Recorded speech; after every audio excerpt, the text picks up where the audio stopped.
સુરેન્દ્રનગરમાં ધોધમાર વરસાદને લઈને ભોગાવો નદી બે કાંઠે વહેતી જોવા મળી। શહેર સહિત જિલ્લાભરમાં વરસાદથી જળાશયમાં નવા નીરની આવક નોંધાઈ।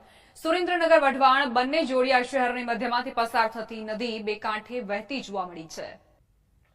તો સુરેન્દ્રનગરમાં આજે ભારે વરસાદ ખાબક્યો ત્યારબાદ ભોગાવો નદી બે કાંઠે વહેતી થઈ છે। સુરેન્દ્રનગર વઢવાણ જેનો આ રસ્તો છે તે પાણીમાં ગરકાવ થઈ ચૂક્યો છે।